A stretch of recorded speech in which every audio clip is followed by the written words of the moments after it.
मेरे आंखों के पुतली में जलवा मोहम्मद का,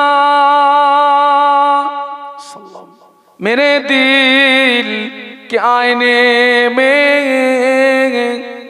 नक्शा है मोहम्मद का। कोई जन्नत में जाएगा, कोई दोज़ख में पहुंचेगा, मदीने की तरफ दौड़ा दीवाना मोहम्मद का। अल्लाहुम्मा पढ़ो बाबा, ছেলেরা জোরে জোরে পড়ো।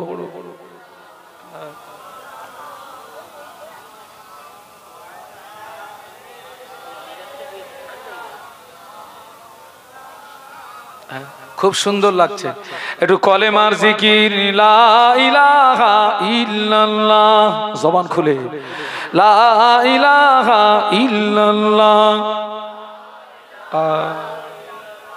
লা ইলাহা ইল্লাল্লাহ মুহাম্মাদুর রাসূলুল্লাহ।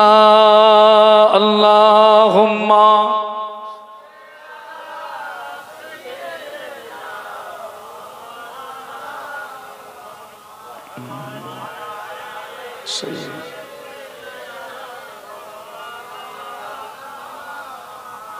একটু জবান খুলে বলুন আল্লাহু আকবার, আর একটু জবান খুলে বলুন। আল্লাহকে ডাকলে আল্লাহ খুশি হন না রেগে যান? আল্লাহ কোরআনে বলেছেন উদউনি আস্তাজিব লাকুম, বান্দা তুই আমাকে ডাক, আমি আল্লাহ তোর ডাকে সাড়া দিয়ে থাকি। একটু বলুন। আচ্ছা, আমার দাদা হুজুরের কথা তো বললাম, আমার আল্লামা হুজুরের কথা একটু বলবো না? এই দেখেন আল্লামা রুহুল আমিন রহমাতুল্লাহ আলাইহি, তিনি 32 বছর ধরে সমাজের মাটিতে কোরআন হাদিস ইজমা কিয়াসের মাপকাঠিতে ওয়াজ নসিহত করেছেন, মানুষদেরকে ধর্মের দিকে ডেকেছেন, অন্যায়ের প্রতিবাদ করেছেন, মানুষদেরকে ধর্মের দিকে ডেকেছেন, অন্যায়ের প্রতিবাদ করেছেন। পরে হুজুর আল্লামা চিন্তা করলেন, আমি রুহুল আমিন একদিন মরে যাব, আমি রুহুল আমিন একদিন কবরে চলে যাব, আমার ওয়াজ কবরে চলে যাবে। বাংলার মুসলমান যদি বেঈমান হয়ে মারা যায়, বাংলার মুসলমান যদি ঈমান হারা হয়ে মারা যায়, আমি রুহুল আমিন কিয়ামতের ময়দানে আল্লাহ পাকের দরবারে কি মুখ দেখাবো? ওই কথা মনে করে কোরআন শরীফের ওই আয়াতের উপরে আমল করতে গিয়ে ইয়া আইয়ুহাল্লাযীনা আমানু কু আনফুসাকুম ওয়া আহলিকুম নার, ওই আয়াতের উপরে আমল করতে গিয়ে আল্লাহ নবীর হাদিস আলা কুল্লুকুম রাইন ওয়া কুল্লুকুম মাসউলুন আন রাইয়াতিহি, ওই হাদিসের উপরে আমল করতে গিয়ে তিনি নিজে জাহান্নামের আগুন থেকে বেঁচেছিলেন। আল বর্গ দিগকে জাহান্নামের আগুন থেকে বাঁচাতে গিয়ে গায়ের রক্ত পানি করে রাতের ঘুম হারাম করে 2 হাত দিয়ে তিনি কলম চালিয়ে 1.5 শতাধিক কিতাব তিনি লিখে গিয়েছেন। হুজুর আল্লামা বলে গেলেন, আমার কিতাব যারা পড়বে, আমার কিতাব যারা অনুসরণ করবে, অন্য কোন দলমত তাদের গোমরাহি করতে পারবে না, পথভ্রষ্ট করতে পারবে না, তারা খাঁটি সুন্নাত ওয়াল জামাতের উপরে প্রতিষ্ঠিত থাকবে। কিয়ামতের ময়দানে একটি মাত্র দল জান্নাতে যাবে, ওই দলটির নাম হলো সুন্নাত ওয়াল জামাত। বাবা, আল্লাহ তো অনেক জায়গায় নিয়ে যায়, ঘুরে ঘুরে দেখেছি বাবা। আল্লামা হুজুর যদি কিতাবগুলো লিখে না যেতেন, আমরা খাঁটি ঈমানের জায়গায়।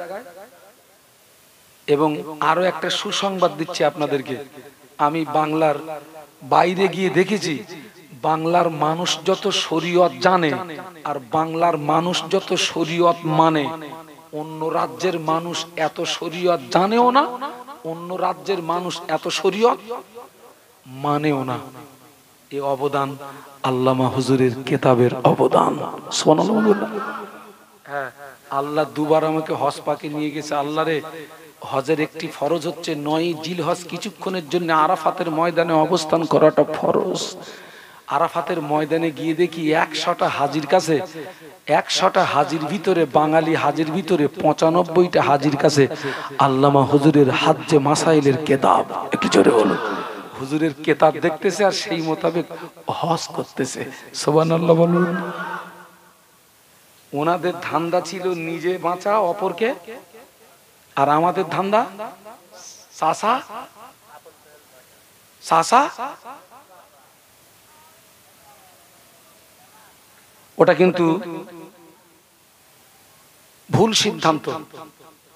আমরা কিন্তু ভুল সিদ্ধান্তের ভিতরে আছি। নিজেকে বাঁচতে হবে, অপরকে। আল্লাহু আকবার। আল্লামা হুজুরের কথা তো একটু বলেছি বাবা। এই যে মুজাদ্দেদে জামান যে বিস্তীর্ণ এলাকাব্যাপী দায়িত্ব পালন করেছেন, 5 হুজুর যে বিস্তীর্ণ এলাকাব্যাপী দায়িত্ব পালন করেছেন, আল্লামা হুজুর যে বিস্তীর্ণ এলাকাব্যাপী দায়িত্ব পালন করেছেন, ও ক্ষমতা কি আমাদের আছে? নেই। আমি বলেছিলাম আমরা হচ্ছি বাড়ির অন্য সদস্যদের রাখাল। আমরা কি আমার ঘরটা সামলাতে পারবো না? চেষ্টা আর কবে করব? হ্যাঁ, আপনার ঘরটা আপনি সামলান আর আমার ঘরটা। হ্যাঁ ভাই, আমারে যেন ভুল বোঝেন না। এই যে জলসা জুলুস হলি, ওই যেখানে দোকানপাট বসে ওই জায়গাটায় মেয়েদের ভিড় হয় না? আমার দৃষ্টিতে এখন 4টে জায়গা মেয়েদের দখলে চলে গেছে। কত জায়গা বলেছি? কোন কোন জায়গা বলেন দিন? 1 নাম্বার হলো অধিকাংশ মাহফিল মেয়েদের দখলে, অধিকাংশ বিয়ে বাড়ি মেয়েদের দখলে, অধিকাংশ পীরের মাজার মেয়েদের দখলে, অধিকাংশ মরা বাড়ি মেয়েদের দখলে। ঠিক বলেছি না ভুল বলেছি? একটু জোরে বলেন। কোন কোন বাড়ি বলেছি? 1 নাম্বার মাহফিল, 2 নাম্বার বিয়ে বাড়ি, 3 নাম্বার পীরের মাজার, 4 নাম্বার মরা বাড়ি। এখন বিয়ে বাড়ি পুরুষ বেশি না নারীর বেশি? আর অধিকাংশ বিয়ে হচ্ছে বলো দিনের বেলা না রাতের বেলা হচ্ছে? ওই ফ্ল্যাট ভাড়া করে হচ্ছে। ওর ব্যাখ্যা আজকে আর দেবো না বাবা, ওসব আলাদা ব্যাখ্যা। মাহফিল গুলো দেখেন, ওই যে মেয়েরা ঘুরতেছে, যেভাবে ঘুরছে আপনারাই সাক্ষী দেন, ওই জায়গাটায় গোনা হচ্ছে না হচ্ছে না? জেনা হচ্ছে না হচ্ছে না? এর জন্য দায়ী কারা বলেন দিন? কারা? ভাই আগে আমি গরু চড়াতাম, আমার প্রথম জীবনে আমি বিশাল একটা সময় গরুর রাখালি করেছি আমি। আপনি আমার ঠাট্টা করবেন? আল্লাহর নবী কি চড়াতেন? আমি আমার জীবনের শুরুতে নবীর একটা সুন্নাত আদায় করেছি আমি। ওই মাঠে গরু নিয়ে যেতাম, তো গরু ছেড়ে দিয়ে আমরা রাখালরা এক জায়গায় বসে আমরা সব গট্টা মারতাম, আর ওই গরু কারোর কারোর ক্ষেতের ফসল খেত, আর সেই ক্ষেতের মালিক যে ওই গরুর ধরে মারত। আচ্ছা, গরুরে মেরে কি ও ফসল খাওয়া বন্ধ হবে? কথা বলে না। ওই মাঠটা দরকার কার বলেন দিন? ওই রাখালটা ধরে একটু কায়দা করে কষাই দে, তো জীবনে তোর খেতে আর গরু আসবে। ঠিক বলেছি না ভুল বলেছি? ওই রাখালটার মার, ওর পাশায় চালা।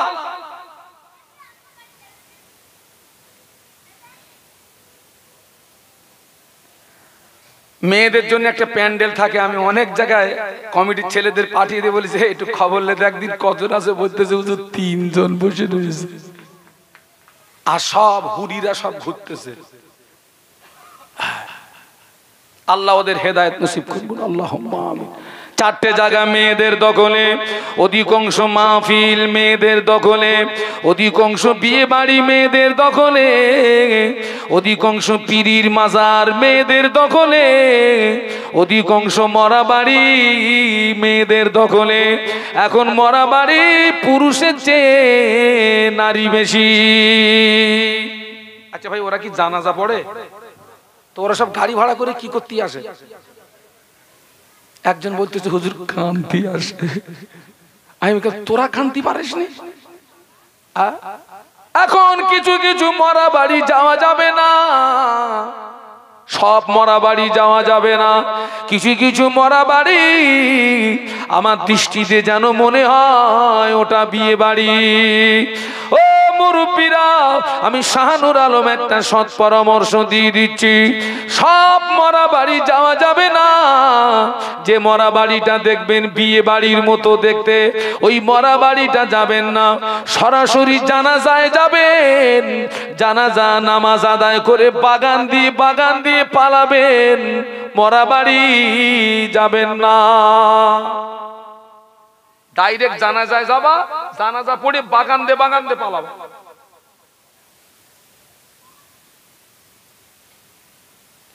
আমরা আমাদের ঘরটা সামলাতে পারবো না। আপনার ঘরটা আপনি সামলান, আমার ঘরটা আমি সামলাই। হুজুর আর লাগবে? এমনি সোজা হয়ে যাবে তো। এই দেখেন, এই ঘর সামলিয়েছিল আপনাদের একদম পাশের ইতিহাস শোনাচ্ছি। এই ময়নালির জমিন ধন্য করে শুয়ে আছেন কে?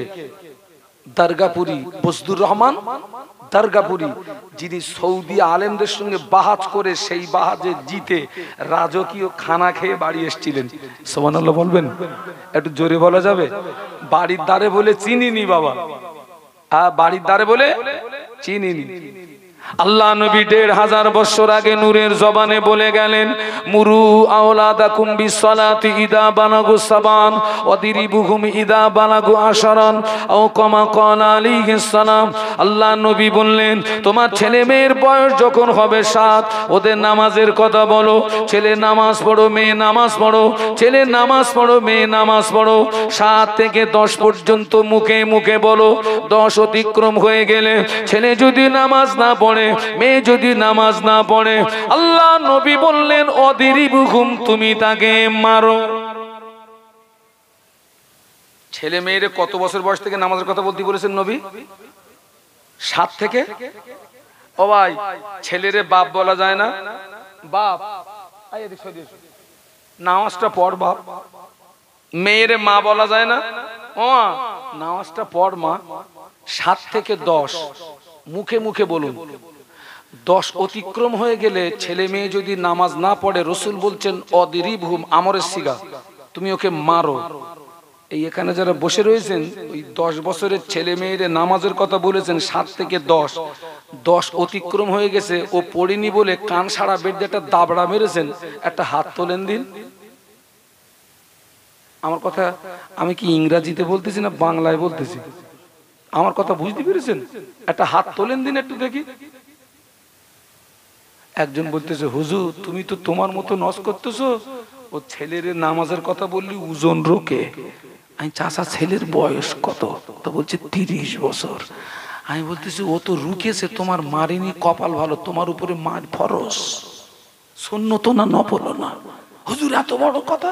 আমি বলি আরে নবী নামাজের কথা বলতে বলেছে কত বছর বয়সে, আর তুমি বলতেছ কখন? মার তো ফরজ হয়ে গেছে, মারিনি, তোর কপাল ভালো। আমি বাজারে যাচ্ছি, আমার বাড়ির লোকটা বলতেছে, শোনো বাজারে যাচ্ছ যাও, আসার সময় একটা মালসা এনো। ও মুরব্বীরা মালসা চেনেন তো? এখন আর মালসা দেখা যায় না। বাড়ির লোক বলেছে মালসা আনতি, আর আমি শুনেছি কলসি এনো। কেন কথা বলে না? যেখানে কলসি মালসা তৈরি হয় ওটা কি বলে? কুমুরির দোকান। বাজারে গিয়ে কুমুরির দোকানে গেছি, গিয়ে দেখি বড় একটা ফেস্টন মারা আছে। ফেস্টনে লেখা আছে যে মাল বিক্রি হয় ও মাল ফেরত হয় না। এরকম কথা লেখা থাকে না? এই কথাটা বেশি লেখা থাকে যেখানে চায়না মাল বিক্রি হয়, বিক্রিত দ্রব্য ফেরত হয় না। কারণ চায়না মাল আপনি যাচ্ছেন, এই আপনার সুইচ দিয়ে দেখাই দিচ্ছে, এই দেখো লাইট জ্বলতেছে, আর আপনি ওই দোকানের বাইরে গিয়ে আপনি টিপতেছেন, জ্বলতেছে না। ওই জন্যে ওই চায়না যেখানে মাল বিক্রি হয় ওখানে লেখা থাকে বিক্রিত দ্রব্য ফেরত হয় না। তো কুমুরের দোকানে গিয়ে দেখি লেখা আছে যে মাল বিক্রি হয় ও মাল। আর আমি একটা কলসি নিয়ে বাড়ি আসছি। আমার বাড়ির লোক আনতে বলেছিল কি, এখন ভাই মালে যদি ওলট পালট হয় ও হুজুর মানবে বলে মনে হয়? গোপমহলের মেয়েরা আপনাদের উপরে কতটা তো বলে না, কিন্তু আমার বাড়ির লোক যেই ভাই মাল নিয়ে গেছি, আমি আর কত অজ্ঞানী তার 14 গুণ অজ্ঞানে আমার বাড়ির লোক। তোমার মতন মদ্দা লোকদের সংসার হয়? একদিন পর বাজারে গেলে আনতি বললাম মালসার, এনে মরেছো কলসি। তাই বলছি দেখো আমার ভুল হয়ে গেছে, গেজি করার কি আছে, তোমার মাল এনে দিলি হলো। এখন আমি ওই কলসি নিয়ে গো ব্যাগ, আমি ব্যাগে যাচ্ছি, আমার উদ্দেশ্য ওই কলসিটারে ফিরিয়ে একটা লেখা আছে কি, আমি বলতেছি ভাই আমি খুব বিপদে পড়ে গেছি ভাই, তোরে মাল ফেরত নিতে হবে না, তুই কলসিও তুই তৈরি করেছিস, মালসাও তুই তৈরি করেছিস, তো ভাই আমার এই কলসিটা ভেঙে একটা মালসা করে দে। পারবে কেন? ও তো একদিন কলসির থেকে মালসা, মালসার থেকে হাঁড়ি, হাঁড়ির থেকে সরা, যা ইচ্ছা তাই করেছে। কখন? মাল যখন এখন তৈরি করে রৌদ্রে শুকনো করে আগুনে পুড়িয়ে মাল পুরো পেকে ঝুনু, চাষা কাঁচায় ধরনি ঝুনুই ধরেছ, মাঠ ফরস খোলাপাতার জমিন দন্য করে শুয়ে আছেন বজলুর রহমান দারগাপুরী রহমাতুল্লাহ আলাইহি। রাখাল দেখুন, হুজুরের বয়স তখন 7 বছর। কত? ও আমার ভাইরা, বজলুর রহমান দারগাপুরী রহমাতুল্লাহ আলাইহি গ্রামের ছেলেদের সঙ্গে মাঠে খেলাধুলা করতে গিয়েছেন। খেলাধুলা করে যখন বাড়ি এসেছেন, সূর্যটা পশ্চিম দিকে অনেকটা ঢলে গিয়েছে। হুজুরের গায়ে কাদামাটি গাম, হুজুরের গায়ে কাদামাটি গাম। হুজুর বাড়িতে এসেই বলছেন আম্মা জান ভাত দেন। হুজুরের আম্মা বললেন, ও বাবা বজলুর রহমান, জোহরের নামাজটা কি পড়ছো? একটু সুবহানাল্লাহ বলবেন না? এই ছেলেরা জোরে বলতে পারলে না, আরো জোরে বলো। রাখাল দেখেন, ছেলে ভাত চাচ্ছে আর মাকে জিজ্ঞেস করছে জোহরের নামাজ পড়েছো? ছেলেটা সারাদিন পরে রাতের বেলা টলতি টলতি বাড়ি আসতেছে। ওর বাপও একবার জিজ্ঞাসা করলেন, এই তুই টলতেছিস কেন, কি খাইছিস? হ্যাঁ আল্লাহ রে, রবিবার দিন মেয়ে কলেজ থেকে ক্লাস করে বাড়ি আসতেছে। ওর বাপও জিজ্ঞাসা করলো না, খুকি রবিবারেও তো ক্লাস হয়? ওর মাও জিজ্ঞাসা করলো না। আমি বলি এই দেখ খবর লে দেখে যা, ওর মাও রবিবারে ক্লাস করা পার্টি, ওর বাপও রবিবারে ক্লাস করা পার্টি। ঠিক বলেছি না ভুল বলেছি?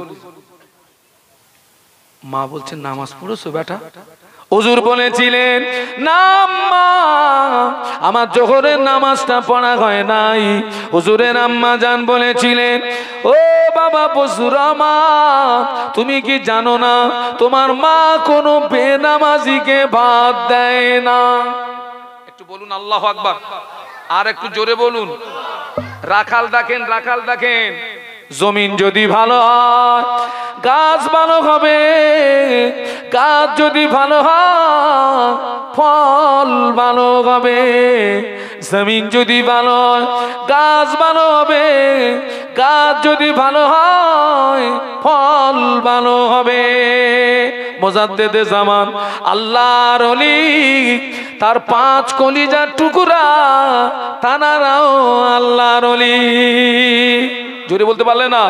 বাপ ওলি ছেলে ওলি, জমিন দেখেন বাপ ওলি ছেলে ওলি, আর আমাদের জমিন দেখেন বাপ মাতাল ছেলেও মাতাল। ঠিক বলেছি না ভুল বলেছি? এই তুই চুপ কর, তোর বাপ দাদাকে বলতি বাপ মাতাল, বাপ ছাড়া পাটি, ছেলে ডবল ছাড়া পাটি, বাপ ছাড়া পাটি, ছেলে ডবল ছাড়া পাটি। বাপ নামাজ পড়ে না, ছেলে নামাজ পড়ে না, বাপ শরীয়তের দাঁত দাঁড়ে না, ছেলে শরীয়তের দাঁত দাঁড়ে না, বাপের চরিত্র ভালো না, ছেলেরও চরিত্র ভালো না, মা নামাজ পড়ে না, মেয়েও নামাজ পড়ে না, মা পর্দা করে না, মেয়েও পর্দা করে না, মায়ের চরিত্র ভালো না, মেয়েরও চরিত্র ভালো না, জমিন খারাপ হয়ে গেছে।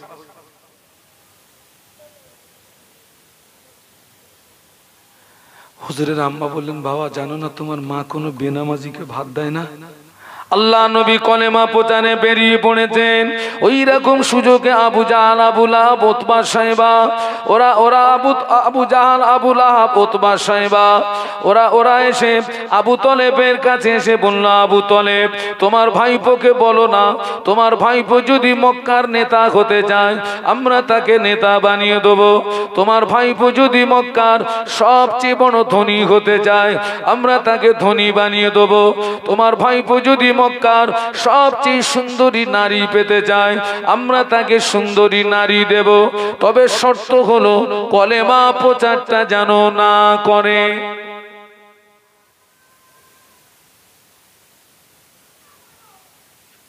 কাফেররা নবীকে অফার দিচ্ছে কটা? তিনটে। এক নাম্বার, ওরা আমার নবীকে নেতা বানিয়ে দেবে। দুই নাম্বার, টপ র্যাঙ্কের ধনী বানিয়ে দেবে। তিন নাম্বার, মক্কার সবচেয়ে সুন্দরী। বর্তমান দুনিয়াও কিন্তু চলছে এই তিনটে বিষয়ের উপরে। আপনি একটু লক্ষ্য করুন, বর্তমান দুনিয়াও চলছে এই তিনটে বিষয়ের উপরে। এই যে সারা পৃথিবীতে মারামারি, কাটাকাটি, হানাহানি কেন? আমি নেতা হব, আমি ধনী হব, আর রাত্রিরে যদি সুন্দর একটা মেয়ে লোক পাইতো কেল্লা ফাতে, ঠিক সেই টোপটা দিল ওরা। আবু তলেব তোমার ভাইপোকে বলো না, তোমার ভাইপো যদি মক্কার নেতা হতে চায় নেতা বানিয়ে দেবো, ধনী হতে চাইলে ধনী বানিয়ে দেবো, সুন্দরী নারী চাইলে নারী দেবো, তবে আমাদের শর্ত হচ্ছে একটা, ওই কলেমা প্রচারটা যেন না করে। আবু তলেব তোমার ভাইপো আমাদের দাবি মেনে নিয়ে কলেমা প্রচার বন্ধ করে তো ভালো, এরপরে যদি তোমার ভাইপো বন্ধ না করে আমরা তোমাকে হুঁশিয়ারি করছি, আজকের থেকে তুমি তোমার ভাইপোকে আর জায়গা দিতে পারবে না। যদি দাও তাহলে আমরা তোমার বিরুদ্ধে যুদ্ধ ঘোষণা করব। কথা বুঝতে পারছেন ভাই? সমাজ বলে একটা কথা আছে না? আবু তলেবের ভয় লাগবে না? লাগবে না? আবু তলেব এখন উভয় সংকটে। বিশ্ব নবীকে জায়গা দিয়ে আবু তলেব এখন উভয় সংকটে।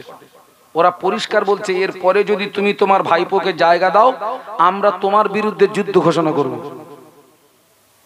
ওরা বাড়িতে গিয়ে অঙ্ক কষছে, আবু তলেবকে যা বলে এসেছি সিদ্ধান্ত একটা নিতে হবে। আল্লাহ নবী কলেমার দাওয়াত দিয়ে বাড়ি ফিরলেন।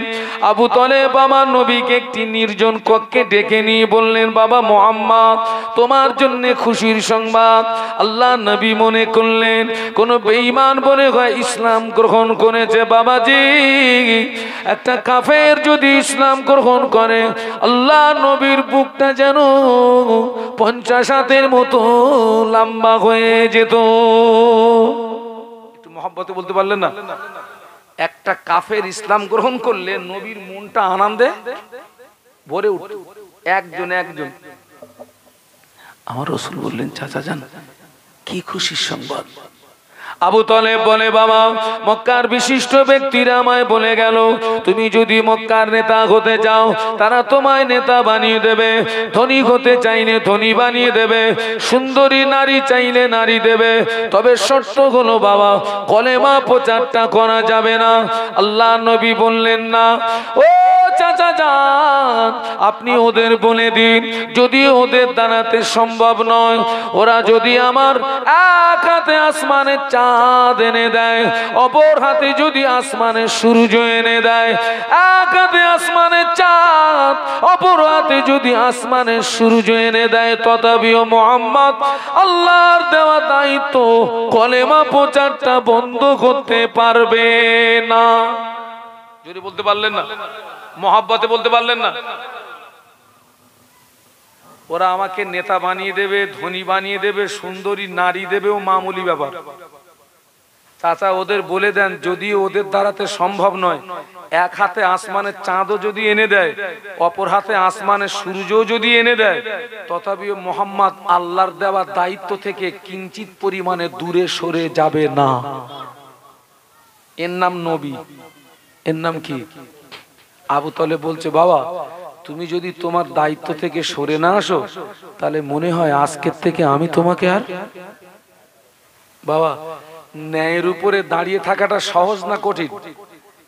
ও মুরব্বীরা, ন্যায়ের উপরে দাঁড়িয়ে থাকতে গেলে আপনার থেকে আপনার বাপ পালাতে পারে, মা পালাতে পারে, বিবি পালাতে পারে, ছেলে পালাতে পারে, বন্ধু বান্ধব পালাতে পারে, টোটাল প্রতিবেশী। এর পরেও যখন আপনি ন্যায় ও সত্যের উপরে মজবুতির সঙ্গে দাঁড়িয়ে থাকবেন, ওই সময় আল্লাহর পক্ষ থেকে আপনার উপরে রহমত নাজিল হবে। আবু তালেব বলছে, মনে হয় আজকের থেকে আমি তোমাকে আর আশ্রয় দিতে পারবো না, কারণ এরপরে যদি তোমাকে আশ্রয় দিই ওরা আমার বিরুদ্ধে যুদ্ধ ঘোষণা করবে। আমি এই বৃদ্ধা হয়ে গেছি বাবা, আমাকে বৃদ্ধা বয়সে জিহাদের মোকাবেলায় নিয়ে যেও না, আমি পারবো না বাবা। আল্লাহ নবী কেঁদে ফেললেন। ও মুরব্বীরা, আল্লাহ নবী কাঁদতে কাঁদতে বলেছিলেন, চাচা যান, আমি মায়ের গর্ভে থাকাকালীন আব্বাকে খানালাম, 6 বছর বয়সে মাকে খানালাম, 8 বছর বয়সে দাদুজিকে খানালাম, সেখান থেকে আপনার তত্ত্বাবধানে ছিলাম।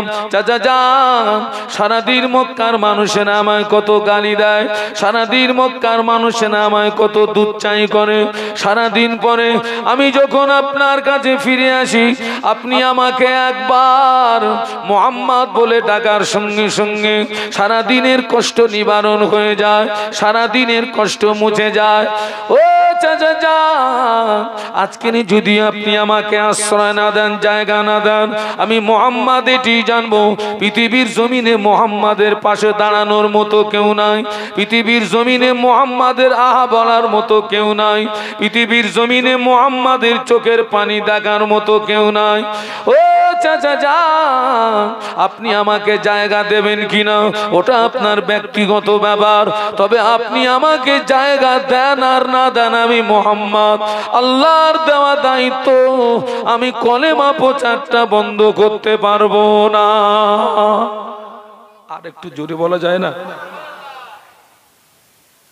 এতদিন জানতাম আমার পাশে কেউ থাক আর না থাক, আমার চাচা ছিল, আজকের থেকে জানবো আমার কেউ নেই, তবে কাজ বলো বন্ধ হবে না চাচা, একটু মহব্বতে বলা যায় না? আবু তালেব কেঁদে ফেলেছে, ভাইপো তো, আরে ভাই চাচা ভাইপোর মধ্যে একটা আন্তরিক টান থাকে না? থাকে না? চাচা ভাইপোর মধ্যে যদি মনোমালিন্য থাকে, চাচার কানে যদি সংবাদ আসে গোপালপুর মোড়ে ভাইপোরে ধরে কেউ মারতেছে, ও চাচা বাড়ি থাকবে না মাল কাছে মারবে? আবু তালেব কেঁদে ফেলেছে। আবু তালেব কাঁদতে কাঁদতে বলেছিলেন, বাবা মুহাম্মদ কষ্ট নিও না বাবা, দুঃখ নিও না বাবা, রোনাজারি করো না বাবা, যাও যেথায় তোমার ইচ্ছা সেদায় তুমি কলেমা প্রচার করো, যেথায় তোমার ইচ্ছা সেদায় তুমি কলেমার দাওয়াত দাও। আবু তালেব যতদিন পৃথিবীর জমিনে জীবিত আছে দেখে নিতে চায় মক্কার কোন শক্তি মুহাম্মদকে ক্ষতি করতে পারে। ওই দিনে বিশ্বনবী কান্না ভরা চোখে হেসে ফেলেছিলেন। সুবহানাল্লাহ বলতে পারলেন না? আচ্ছা ভাই, এজ এ উম্মাত হিসাবে নবীর ওই আদর্শটা আমাদের মধ্যে থাকার দরকার আছে না? নেই? আছে না? কিন্তু ওই আদর্শটা কজন ব্যক্তির ভিতরে আছে? এখন যদি বলি কারা কারা নবীরে ভালোবাসেন হাত তোলেন, হাত কি একটাও বাদ যাবে বলে মনে হয়? আরে ভাই, হাত তুলে নবীর ভালোবাসা প্রমাণ করানোটা সহজ না কঠিন? সহজ। আর প্র্যাকটিক্যালে দেখানোটা? নবী পাকের একজন সাহাবী আল্লাহ নবীকে জিজ্ঞাসা করেছিলেন, ইয়া রাসূলুল্লাহ, হাবিবাল্লাহ, মাতা সা, হুজুর কিয়ামত কবে হবে? কি কবে হবে কিয়ামত? একজন সাহাবী নবীকে জিজ্ঞাসা করলেন।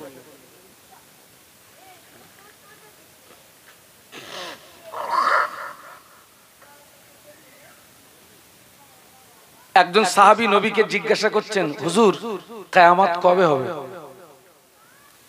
আল্লাহ নবী ওই সাহাবীকে ঘুরিয়ে জিজ্ঞাসা করলেন, ও বাবা সাহাবী, তুমি কিয়ামতের সংবাদ নিচ্ছ, তুমি কিয়ামতের খবর নিচ্ছ, কিয়ামতের জন্য কি অর্জন করেছো বলো? বাবা সাহাবী, তুমি কিয়ামতের খবর নিচ্ছ বাবা, তুমি কিয়ামতের জন্য কি অর্জন করেছো বাবা? ওই সাহাবী জবাব দিয়েছিলেন, ইয়া রাসূলুল্লাহ, হাবিবাল্লাহ, আমি কিয়ামতের জন্য কিছু অর্জন করতে পারিনি, আমি কিয়ামতের জন্য কিছু সঞ্চয় করতে পারিনি, তবে আমি আল্লাহ আল্লাহর রাসূলকে ভালোবেসেছি। ছেলেরা একটু জোরে বলতে পারবি না? একটু মহব্বতে বলো না, তাকবীর দাও, নারায়ে তাকবীর। ইয়া রাসূলুল্লাহ, হাবিবাল্লাহ, আমি কিয়ামতের জন্য কিছু অর্জন করতে পারিনি, তবে আমি আল্লাহ আল্লাহর রাসূলকে ভালোবেসেছি। আল্লাহ নবী বললেন, ও বাবা সাহাবী, তোমার দাবি যদি সত্য হয়, আমি আল্লাহ নবী বলছি কিয়ামতের ময়দানে ওই দাবি তোমাকে নাজাত করিয়ে দেবে। তোমার দাবি যদি কি হয়? সত্য হয়। শুধু দাবি করলে হবে না, ওই দাবির সত্যতা প্রমাণ করা দিয়ে হবে।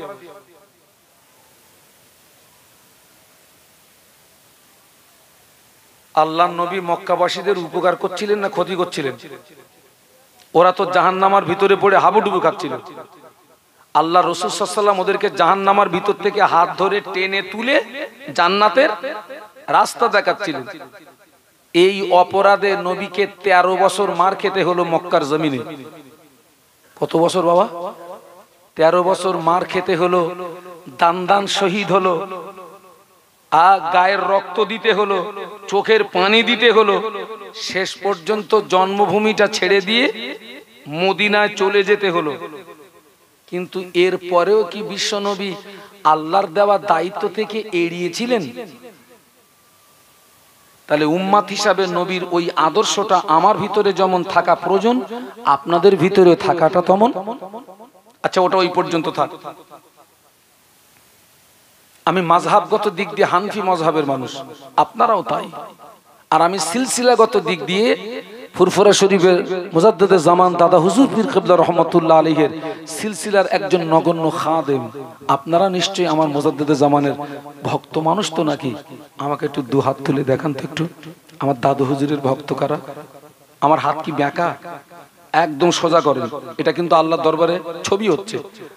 আর আমি একটু তাকবীর দিচ্ছি, হাত নামাবেন না। নারায়ে তাকবীর, নারায়ে তাকবীর। সিলসিলায়ে হক মুজাদ্দিদে জামান, আমার দাদা পীরের হক সিলসিলা। নারায়ে তাকবীর, হাত নামান। দেখেন নবীর এই আদর্শটা মুজাদ্দিদে জামানের মধ্যে দেখেন। কেন আমরা মুজাদ্দিদে জামানকে ছাড়ি না? আল্লাহ রাসূলের আদর্শ দেখুন, আমার মুজাদ্দিদে জামানের মধ্যে দেখুন। ফুরফুরা শরীফের মুজাদ্দিদে জামানকে আল্লাহ যখন বাংলার জমিনে পাঠালেন, এই বাংলার পরিস্থিতি ছিল বাংলার মুসলমান লুঙ্গির বদলে ধুতি পরত, বাংলার মুসলমান লক্ষ্মীর গলায় ধান দিত, মনসার ডালা দিত, দরগা করে শিরিক করত, মাথায় টুপি দিতে জানতো না, মুখে দাড়ি রাখতে জানতো না, মসজিদ চিনতো না, মাদ্রাসা চিনতো না, দ্বীন ইসলাম চিনতো না। ঠিক বলছি না ভুল বলছি মুরব্বীরা? ঠিক এই রকম করুণ পরিস্থিতিতে আল্লাহ পাক ফুরফুরা শরীফের মুজাদ্দিদে জামানকে বাংলার জমিনে পাঠিয়েছিলেন। আচ্ছা, আমার আপনার পীর ও মুর্শিদ তিনি কি পারতেন না ঘরের ভিতরে নামাজ রোজা তাসবিহ তেলাওয়াত জিকির আজকার মোরাকাদা মুশাহাদা করে তিনি আল্লাহকে রাজি করতে পারতেন না? পারতেন না? খুব পারতেন। আচ্ছা, তিনি কি তার জীবনটাকে ঘরের মধ্যে সীমাবদ্ধ রেখেছিলেন? কেন?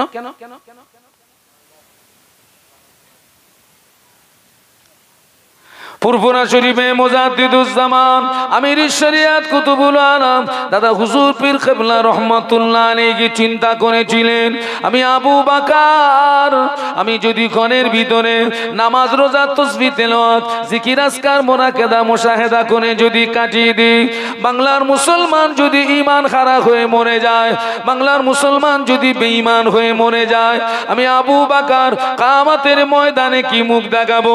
এই কথা মনে করে করে তিনি কোরআন শরীফের ওই আয়াতের উপরে আমল করতে গিয়ে ইয়া আইয়ুহাল্লাযীনা আমানু কু আনফুসাকুম ওয়া আহলিকুম নারা, ওই আয়াতের উপরে আমল করতে গিয়ে আল্লাহ নবীর হাদিস আলা কুল্লুকুম রাইন ওয়া কুল্লুকুম মাসউলুন আন রাইয়াতিহি, ওই হাদিসের উপরে আমল করতে গিয়ে তিনি নিজে জাহান্নামের আগুন থেকে বেঁচেছিলেন, আহাল বর্গদিগকে জাহান্নামের আগুন থেকে বাঁচাতে গিয়ে কোথায় তামিলনাড়ুর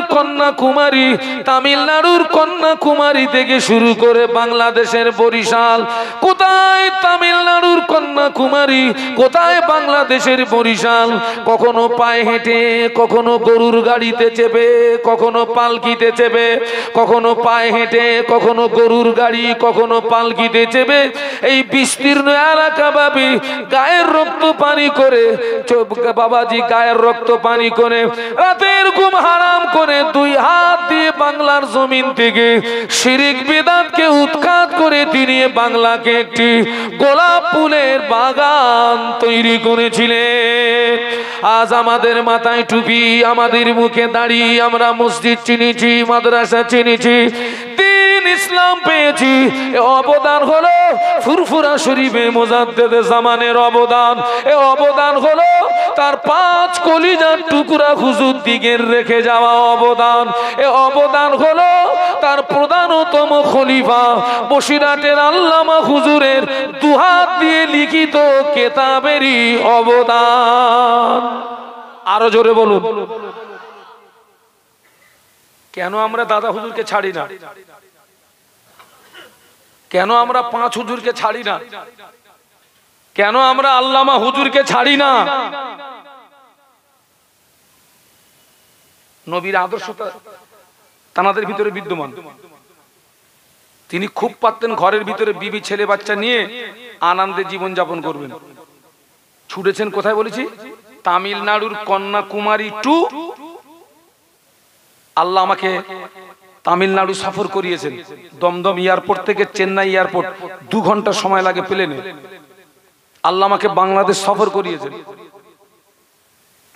আল্লাহ নিয়ে গেছেন। কিসে কিসে গিয়েছেন বাবা? পায়ে হেঁটে, গরুর গাড়ি আর পালকি। হ্যাঁ, এই আমরা এখন যে সমস্ত গাড়িগুলো চাপি, গাড্ডায় পড়লে হুজুরির গায়ে যেন আঘাত না লাগে, সকার গাড্ডা বাঁচায়, আর সকার যেগুলো ছেড়ে দেয়, আমরা যেখানে বসে থাকি 1 হাত পুরু, কি বলেন দিন, গদি, হুজুরির গায়ে যেন টাচ না লাগে। আর মুজাদ্দেদে জামান যে গাড়িতে চেপে দিন প্রচার করেছিলেন, ও গাড়ি এমন গাড়ি, গাড্ডায় পড়লে গাড়িতে যতটা আঘাত হবে, ওই গাড়িতে যিনি থাকবেন তার বডিতেও ততটা। কি গাড়ি? গরুর গাড়ি। ওতে কোনো সকার টকার আছে? পালকি। হ্যাঁ, পালকি। পালকিতে নাই, কাঁধে করে নিয়ে যাবে ঠিকই বাবা। এখন মনে করেন আমার তো অধিকাংশ জলসা সব বাইরে গো, লোকালিটিতে জলসা জুলুস আমার খুব কম। আমাকে ছুটতে হয় হাওড়া জেলা, হুগলি জেলা, পূর্ব মেদিনীপুর, পশ্চিম মেদিনীপুর, বাঁকুড়া, বীরভূম, আমাকে ছুটতে হয় আপনার রাজস্থান, হায়দ্রাবাদ, ত্রিপুরা, মহারাষ্ট্র, নাগপুর, আমাকে ছুটতে হয় বাবা। এখন মনে করেন আমাকে যদি এখান থেকে ফুরফুরা পর্যন্ত পালকিতে করে নিয়ে যায়, ও কাঁধে করে নিয়ে গেলেও ওই ফুরফুরায় গিয়ে যদি ছেড়ে দেয়, ঠ্যাং সোজা হবে বলে মনে হয়? এতটা কষ্ট করে তিনি 2 হাত দিয়ে বাংলার মাটি থেকে শিরিক বিদআতকে উৎখাত করে তিনি বাংলাকে একটি গোলাপ ফুলের বাগান তৈরি করেছিলেন। আরো জোরে বলুন, আমরা কেন দাদা হুজুরকে ছাড়ি না? আমরা কেন 5 হুজুরকে ছাড়ি না? কেন আল্লামা হুজুরকে ছাড়ি না? আমি আগিয়ে যাব, চলুন একটু মদিনার থেকে ঘুরে আসি। আপনাদের মদিনাতে যদি মন চাইতো নাকি, চলুন একটু ঘুরে আসি। দরুদ শরীফ। আল্লাহুম্মা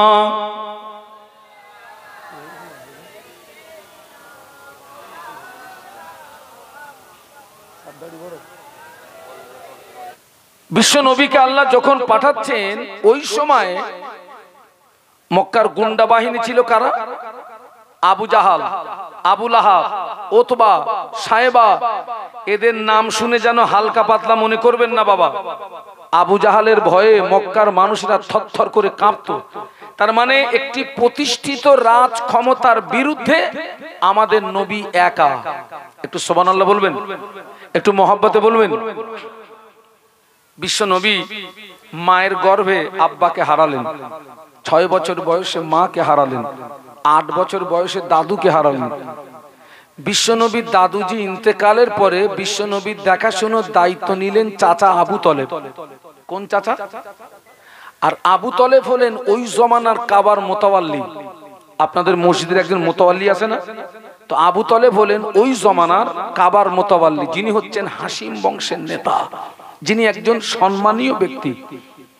তো আল্লাহ রসুল দাদুজি ইন্তেকালের পরে ওই আবু তলেবের তত্ত্বাবধানে থেকে 40 বছর বয়সে নবুয়ত পেলেন। একটু বলুন সুবহানাল্লাহ। 40 বছর বয়সে কি পেলেন? নবুয়ত পেলেন। নবুয়ত পেয়ে তিনি 3 বছর গোপনে গোপনে আল্লাহর দেওয়া দায়িত্ব, তিনি 3 বছর গোপনে গোপনে আত্মীয় স্বজন বন্ধু বান্ধবের কাছে আল্লাহর একাত্মবাদের দাওয়াত পৌঁছে দিলেন। সুবহানাল্লাহ।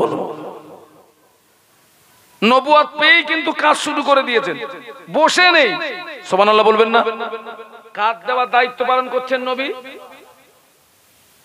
3 বছর গোপনে গোপনে। 3 বছর পরে আল্লাহ রসুল প্রকাশ্য ময়দানে নামলেন। আল্লাহ নবী ডাক দিলেন, পড়ে নাও লা ইলাহা ইল্লাল্লাহ মুহাম্মাদুর রাসূলুল্লাহ। বলুন না সাল্লাল্লাহু আলাইহি ওয়াসাল্লাম। পড়ে নাও লা ইলাহা ইল্লাল্লাহ মুহাম্মাদুর। আচ্ছা, এর মানে কি? নেই কোনো মাবুদ আল্লাহ ছাড়া, আমি মুহাম্মদ আল্লাহর প্রেরিত পয়গম্বর। আর যদি বোঝেন তবে মজা লাগবে। আল্লাহ রসুল দাওয়াত দিচ্ছেন লা ইলাহা, কোনো উপাস্য নেই, কোনো মাবুদ নেই, একমাত্র কেবলমাত্র শুধুমাত্র আল্লাহ ছাড়া, আর আমি মুহাম্মদ আল্লাহর প্রেরিত পয়গম্বর। আচ্ছা ভাই, যারা সূর্য উপাসক, তারকা উপাসক, অগ্নি উপাসক, এই রসুলের এই একটি কথাতে ওদের স্রষ্টা আছে না সব শেষ?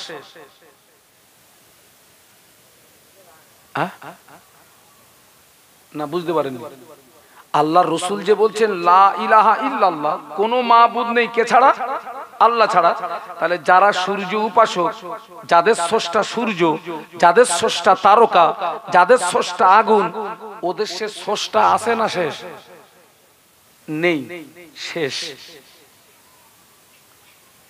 কোনো মাবুদ নেই কে ছাড়া? এক কথাতেই সব শেষ। সুবহানাল্লাহ বলবেন না? আল্লাহ নবী যদি বলতেন আল্লাহু মাহবুদুন মুহাম্মাদুর রাসূল, আল্লাহ মাহবুদ আমি মুহাম্মদ তার রাসূল, তাহলে মক্কাবাসীদের সঙ্গে নবীর কোনো সংঘর্ষ ছিল না। ওরা জানতো মুহাম্মদ আমরা একটা করে স্রষ্টা বেছে নিয়েছি, তুমি একটা স্রষ্টা বেছে নিয়েছো। মুহাম্মদ তুমি তোমার স্রষ্টাকে নিয়ে চলো, আমরা আমাদের স্রষ্টাকে নিয়ে চলি। আল্লাহ রসুল তা বলেননি।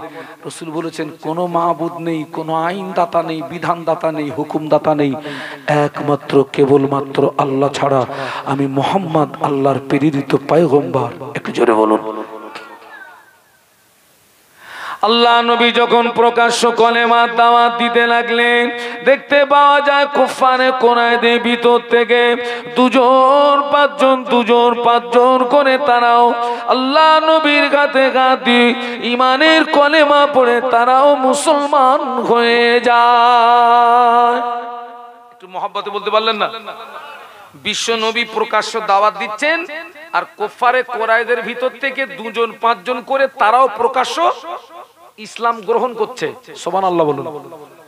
আচ্ছা, এই দৃশ্যটা দেখে আবু জাহাল, আবু লাহাব, উতবা, সাইবা ও শয়তানরা রাগবে না খুশি হবে?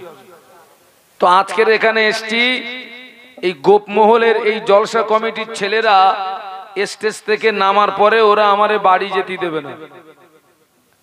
বলছে হুজুর আপনার বাড়ি যাওয়া হবে। কেন বাবা? তো বলছে হুজুর আপনার সঙ্গে কিছু কথা আছে। কথা আছে বলো, আমি এখান থেকে আরেকটা মাহফিলে যাব। বললো হুজুর আপনি কোথায় যাবেন জানিনি, আপনার সঙ্গে কিছু কথা আছে, কিন্তু সেই কথাগুলো বলবো ফজরের নামাজের পরে। আমি চিন্তায় পড়ে গেছি, কমিটির ছেলেদের কথা যদি না শুনি আমার কপালে একটা মুসিবত আসতে পারে। বলুন তো সেটা কি? টাকা দেবে না। আচ্ছা ঠিক আছে বাবা, থেকেই গেলাম। ফজরের নামাজ পড়লাম আপনাদের মসজিদের ইমামের পিছনে, পড়ে ওদের বলতেছি, বাপ কি বলবি বল, আমি বাড়ি যাব বাপ। তো বলছে হুজুর একটু মাঠের দিকে চলেন। আচ্ছা ভাই, আমি একটা বক্তা মানুষ, ওরা যদি বলে মাঠের দিকে চলেন তো ভয় লাগবে না? লাগবে না? অষ্টস কি ভুল হয়ে ধলাই টলাই দেবে নাকি? মাঠে কি? তা বাবা সকাল যেহেতু হয়ে গেছে, চল মাঠে চল।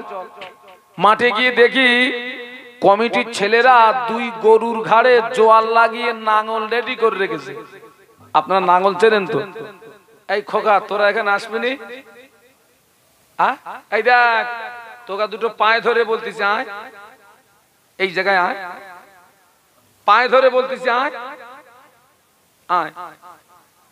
আর যারা পায়ে ধরে খুশি না হও, তোমার যেখানে ধরে বললি তুমি খুশি হও, আমি ওইখানে ধরে বলতেছি তুমি মা বিলে এসো। এর চেয়ে আর কিছু বলার আছে? তোগা যেখানে ধরে বললি হয়, তোরা খুশি হোস, আমি ওই জায়গায় ধরে বলতেছি মা ফিলে আয়। একবার দরুদ শরীফ আল্লাহুম্মা। আসো আসো আসো খোকা আসো।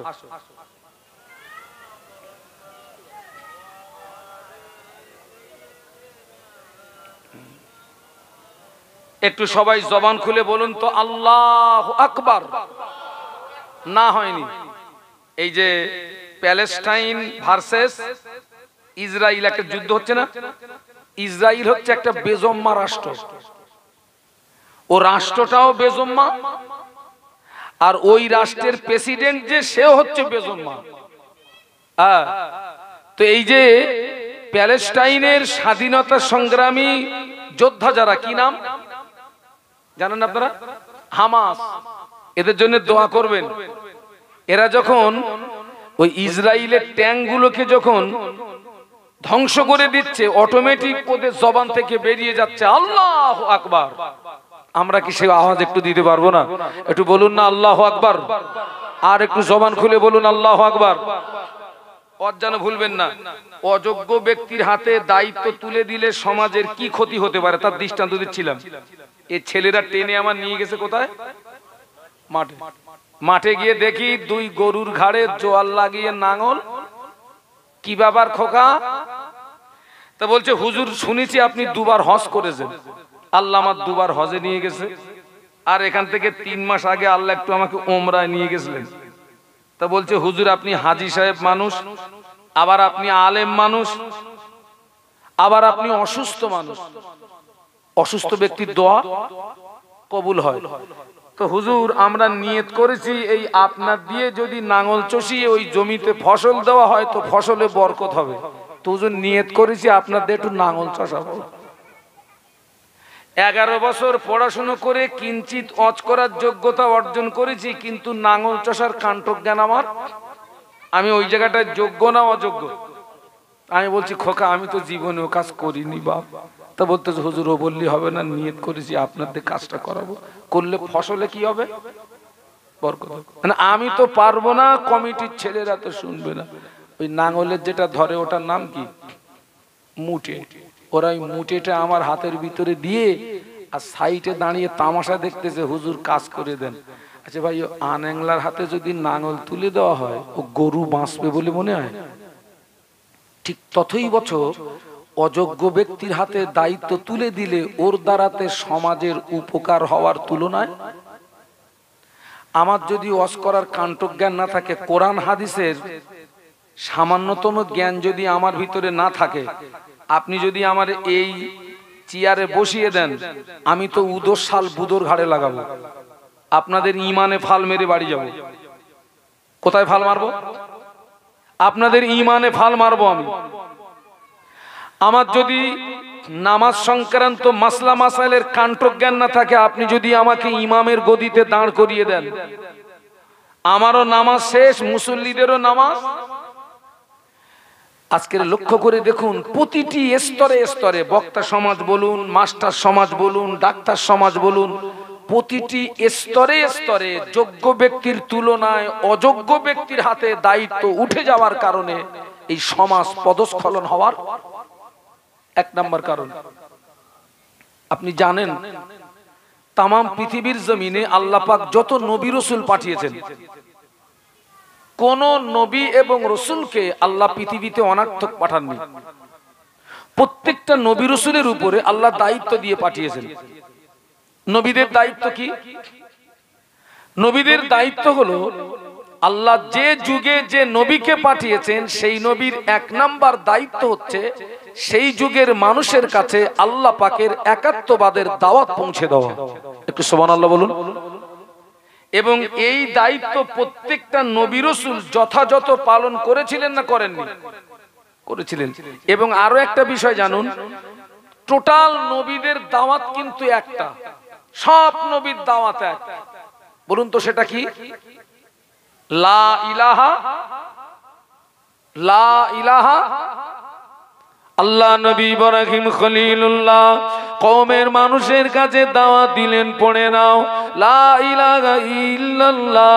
ইব্রাহিম খলিলুল্লাহ মুসা আলাইহিস সালাম কওমের কাছে দাওয়াত দিলেন লা ইলাহা ইল্লাল্লাহ। মুসা কালিমুল্লাহ ঈসা আলাইহিস সালাম দাওয়াত দিলেন লা ইলাহা ইল্লাল্লাহ। ঈসা রূহুল্লাহ। মুসা নবী, ঈসা নবী, নূহ নবী, দাউদ নবী, লূত নবী, এনারা হলেন এলাকা ভিত্তিক নবী, গোত্র ভিত্তিক নবী। কোন নবী কোন এলাকার নবী, কোন নবী কোন গোত্রের নবী, কোন নবী কয়েকজন ব্যক্তির নবী। কিন্তু আমাদের নবী এলাকা ভিত্তিক নবী নন, গোত্র ভিত্তিক নবী নন, ব্যক্তি বিশেষ নবী নন। আমাদের নবী হলেন বিশ্ব নবী। বলুন সুবহানাল্লাহ। আমাদের নবী মানবের নবী, দানবের নবী, গাছের নবী, মাছের নবী। শুধু তাই নয়, জমিনের পাথরগুলো পর্যন্ত আমাদের নবীকে দেখে সালাম জানাতো। আমাদের নবীর কিন্তু দাওয়াত ওইটাই, লা ইলাহা ইল্লাল্লাহ। বাবা, আমাদের নবী হচ্ছেন পৃথিবীর জমিনে আসার দিক দিয়ে শেষ নবী। পৃথিবীর জমিনে আসার দিক দিয়ে শেষ। কিন্তু আল্লাহ রসুল বলছেন আউয়ালু মা খালাকাল্লাহু নূরি। আল্লাহ পাক সর্বপ্রথম আমাদের নবীর নূর আল্লাহ সৃষ্টি করেছিলেন। সুবহানাল্লাহ। আচ্ছা, প্রত্যেকটা নবীকে আল্লাহ পৃথিবীর জমিনে পাঠিয়েছেন কি দিয়ে পাঠিয়েছেন? দায়িত্ব দিয়ে। দায়িত্বটা কি বলেছি? আল্লাহ যে যুগে যে নবীকে পাঠিয়েছেন সেই নবীর দায়িত্ব হচ্ছে সেই যুগের মানুষের কাছে আল্লাহ পাকের একাত্মবাদের দাওয়াত পৌঁছে দেওয়া। এই দাওয়াত, এই দায়িত্ব প্রত্যেকটা নবী রাসূল যথাযথ পালন করেছিলেন। আমাদের নবী শেষ নবী। আল্লাহ রসুল যখন এসছেন তখন ইউরোপের ঐতিহাসিকরা বিশ্বনবীর যুগটাকে মূর্খের যুগ হিসাবে আখ্যায়িত করেছিলেন, বর্বরতার যুগ, অন্ধকারের যুগ। কেন আমাদের নবীর যুগটাকে অন্ধকারের যুগ বলা হতো? কেন না, ওই যুগের মানুষেরা তারা এক আল্লাহকে ভুলে গিয়ে শত শত দেবদেবীর উপাসনা করত। বিশাল একটা দল তারা সূর্য পূজা করত। তার মানে তাদের স্রষ্টা হচ্ছে, বলুন, সূর্য। আবার বিশাল একটা দল তারা তারকা পূজা করত। তার মানে তাদের স্রষ্টা হচ্ছে তারকা। আবার বিশাল একটা দল তারা ছিল অগ্নি উপাসক, তারা আগুনকে রব মনে করত। আবার ওই যুগে মানুষ বিপুল ভাবে সুদের ভিতরে ডুবেছিল, মদের ভিতরে ডুবেছিল, জেনার ভিতরে ডুবেছিল। এবং শেষ অধিকাংশ কাফেররা তাদের জীবিত কন্যা সন্তানগুলোকে কি করত? হত্যা করত। আল্লাহ কোরআনে বলেছেন বিআইয়ি যামবিন কুতিলাত, কোন অপরাধে এদেরকে মারলি। ঠিক এইরকম করুণ পরিস্থিতিতে আল্লাহ আমাদের নবীকে পাঠালেন।